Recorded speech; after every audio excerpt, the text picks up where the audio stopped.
Hello and welcome back to the Book Marketing Tips and Author Success Podcast. This is Penny Sansevieri. And Amy Cornell. I'm sorry. You'd think I'd be good at this by now. We started this new thing, y'all. This is so funny. We started this new thing where I told Amy, I'm like, you should introduce yourself because we listen to a bunch of shows and they do that. I thought that'd be really cool. So now you know, everybody knows why it took us 5 seasons to start doing that. Penny finally thought I was ready. Clearly not quite there, but I'm working on it. Well, listen, do you remember like the first year that we did the show? I kept forgetting the name of the show. Like we had to keep stopping. We had to keep, this is so crazy. We had to keep stopping the show so I could re-record it because I'm like, oh, I forgot the name of the show. So then I had our logo up on my screen. Yeah, it was really embarrassing. So now that we're getting there. We're getting there. We're getting there for sure.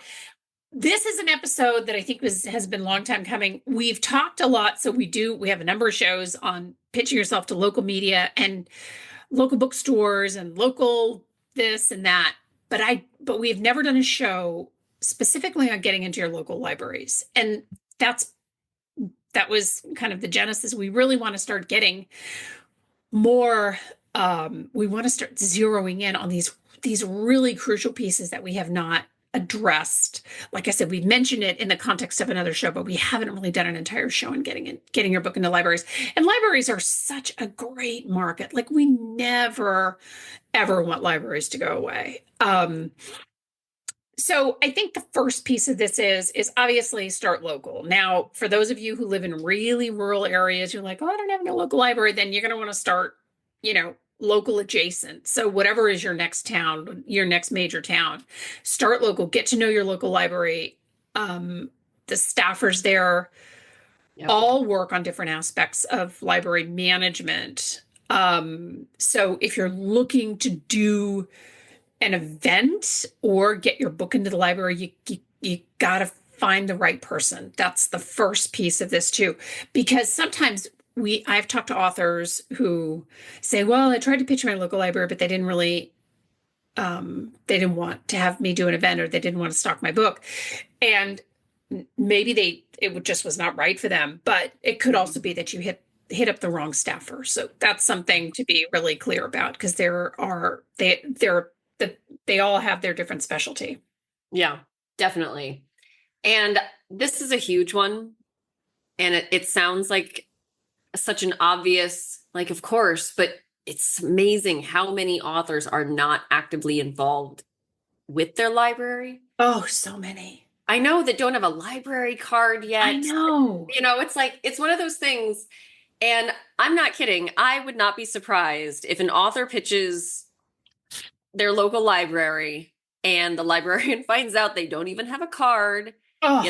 You know what I mean? Like, can you put me on your shelf? Can you let me do events? Like they know you want to sell more books, but then you're not even using those resources that they're providing. You're not engaging with the library community. Like, come on. So for sure, get a card if you don't have one. If you have a card and it's dusty or you can't find it, get back in there.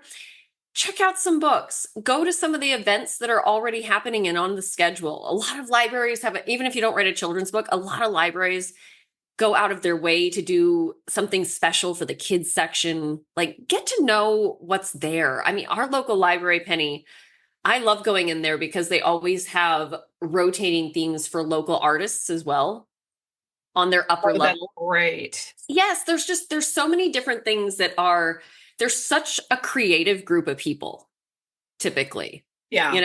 The people that work at library, to your point, knowing who works there's so many different events and programs and different aspects of the library.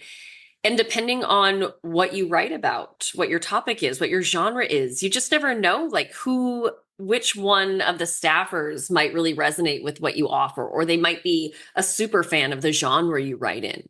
And those are the kind of people that you want to get to know. So definitely be a user of your library, go in, participate, get involved, and just be a good community member, because it will make a difference. And I guarantee you, it would not surprise me if the librarians don't kind of check out your past history, So if you're asking for something, they haven't checked out a book since 1985. Like they're probably thinking like, I'm not going to put you at the top of my list of things to prioritize right now, you know?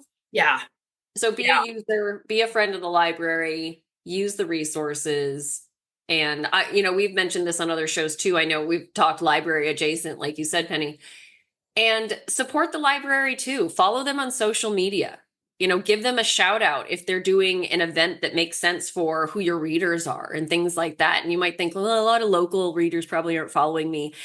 Don't get in your head about that stuff. Just do. When it comes to content and sharing and networking, don't always overthink like, well, I don't know how many of those people are actually following me that will care. It's like, just do it, do Yeah. the networking, help them get the word out about special events and things like that.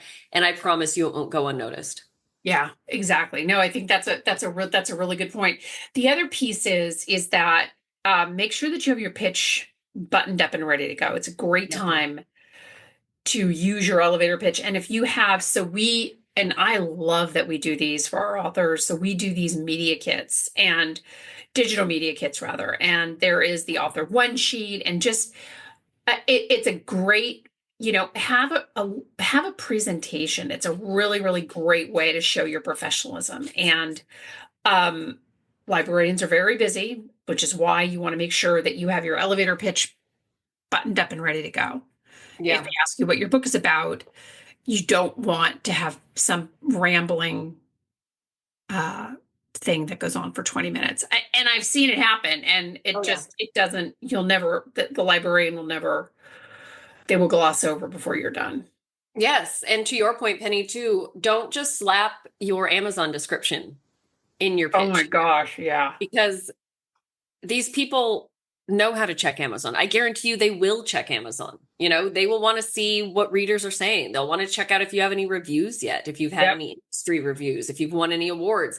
I'm not saying those are the must-haves before a librarian will potentially accept your book. I'm just saying they know how this works. So they will be looking at your book's history and what's going on and how readers are responding and things like that. So don't insult them by just slapping your Amazon description into your email and saying, this is what my book's about. It's like, they know how to use Google. They know how to use Amazon. They can figure that out. Tell them what makes your book special. Like Penny said, use your elevator pitch. Show them why your book is interesting to potential readers. You know what I mean? Give them Yeah. more than just your retail description because they can find that on their own. Don't waste their time with that. Yeah. Yeah, exactly. And another one too, your resume matters kind of. This is a good lead in because we were talking about they're going to check this kind of stuff out. If you're lucky enough to, or if you've been working your butt off enough, maybe I should say luck is not that much into, it doesn't play that big of a role into it. But if you've been working your butt off and you've been doing events, or if have your book has been stocked anywhere else, make sure you bring that to their attention. If you are already pretty good at this thing, or you have some experience doing some other local networking, local retail, maybe it's even just on a professional level, and say you write nonfiction and you are involved with a professional organization locally, make sure you call that out too. Because again, the library is a resource for the community. So the more you can position yourself as an added resource for the community, the more likely you're going to get a response as well. Yeah. That's absolutely true. And I think then, if you want to get your book into the library and get it into their system, a lot of libraries, I would say probably the majority of them, have guidelines on their website. So some of them may ask you to donate a book, others may purchase it. It depends on their budget. Some of them may require books that are professionally reviewed. So by professionally reviewed, I don't mean the people who reviewed on Amazon, even though we love those, but I mean like Library Journal. And it will state that on the guidelines on their website. And then, there are a lot of times there are forms to fill out. So, and on those forms it may say, where has this book been reviewed previously? Typically, my experience is that the one thing that's not going to be on that form is, I mean, they may ask you, the publisher, they as long as the book looks professional, they aren't necessarily going to judge traditionally published from independently published. I mean, that used to happen, but it really just doesn't happen anymore. Right. Yeah, and that's a very good point because I think a lot of authors listening are thinking like, well, I've self-published and I don't have a huge platform. There's probably no chance I'm going to get into a library. That's not true at all. We No. Uh-uh. Yeah, we get library responses for our clients a lot, and they always make me, I mean, for all the amazing media requests we've gotten for clients, Penny, I still have a soft spot for when I find out that a library responded about a client's book. I don't know Yeah. why. It's just one of those things that I'm like, oh, really? I was like, that's so, you know what I mean? And I mean, Penny, you can talk about this too, because you're in a much more, where you're located, the library network too. But, once you get into your local library, a lot of libraries in a geographical area work off similar networks too for books. So there's room for growth too once you get into your local library. Yeah. Yeah. That's absolutely true. Um, there's definitely room for growth. And I really recommend it. If it's not something that you have considered previously, you should definitely consider it. And Penny, I think Um, you should take the next one. I don't have any personal experience with this, but this is I think an important point. so yeah, I mean, so in terms of speaking at a library, some of them do. So there's an organization called Friends of the Library, which is real absolutely worth checking out. Some libraries do offer speaker fees. They're not going to be huge, but again, this is your local network, so I think it's worth checking out. I wouldn't like even as much speaking as I've done. If my local library wanted me to speak and they couldn't pay me, I would still go just because I always wanted to support our local libraries. But definitely, you can. I wouldn't necessarily lead with that. They will let you know if they have a budget for speaker fees, and then you can also take a look at Friends of the Library because they book a lot of library events too. Hmm. And I love this one too. We've talked about this in other shows, kind of what's going to be more important, what's going to kind of take the lead in terms of marketing, promotion, things like that. Networking, collaborating with other authors. I still think that like most authors miss out on a lot of opportunities across the board. I don't want to get off track or focused on libraries, but there's so many great collaboration opportunities if you network with other authors. But that definitely goes for local opportunities as well. Yeah. So if you are in a writer group and you know that you've got other published authors, especially if you write in a similar genre, there are so many ways that you can leverage this to benefit the library, for an event that you might be able to pitch them for. So if you have other authors that are already that that you can network with locally, talk about what you might be able to do for the library as a small group. And that might be a great way for all of you to network not only with your library staff more, but to also get in front of more local readers. And it might just be something different and unique that the library hasn't done before, that they go, okay, we haven't tried that. Let's give that a shot. That sounds interesting. Yeah. I think that I love that idea. I mean, I love the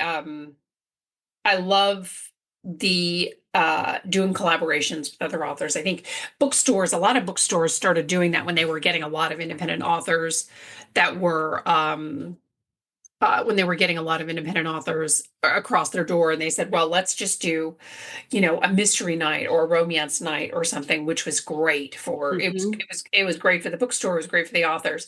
Um, the one thing, and when I read this in context, as I was reading an interview with a librarian, she mentioned to be cautious of events that require lots of staff time. And her example of this was like if you're doing a children's book reading or something where you might have, lots of kids present or something. I mean, typically they'll be there with their parents, but ask them what kinds of events are non-starters for them, right? So if you're thinking about doing like, I mean, if you're doing anything related to creativity where you're saying, well, okay, so I'm going to need everybody to bring, we're going to do crafts because my book is about crafts, or we're going to do something, we'll just run it by the librarian because sometimes they might be a little bit limited on staff and staff time.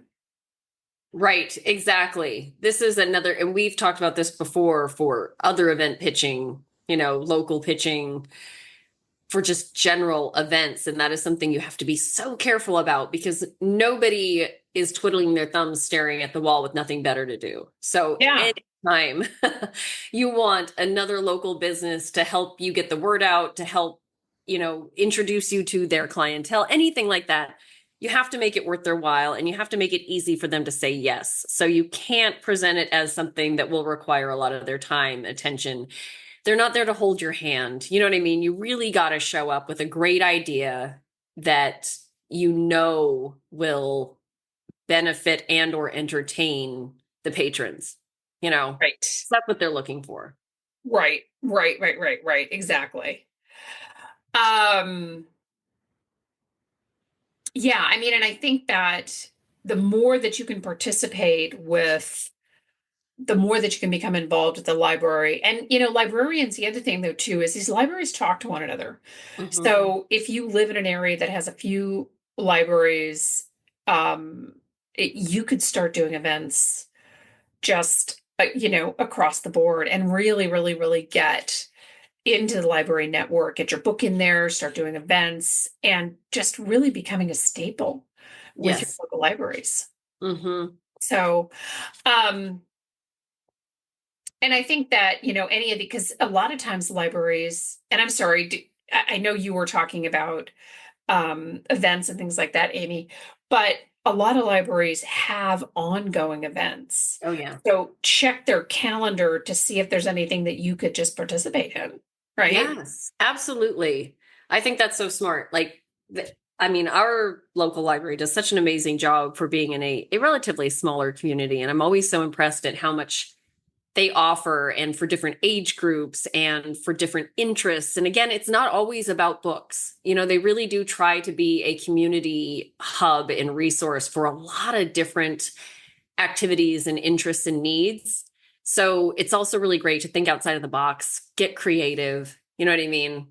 How else can you participate where it's not just about read my book, order my book. It's all about my book. Like we get it. Like that's the end goal. You want more people to know that you have a book out, but it's amazing how much you can accomplish by kind of shaking that off sometimes and focusing on the bigger picture of just being present and getting to know these people and participating. And again, like you said, Penny, show up to some of these events, participate in them. And then once you get to know your library better and what they have coming up, ask if there's a place for you to step in and help out at a future event. That's a great way to get your foot in the door too. Just volunteer to be there and help out with an upcoming event. And that's a great way to get to know the staff too.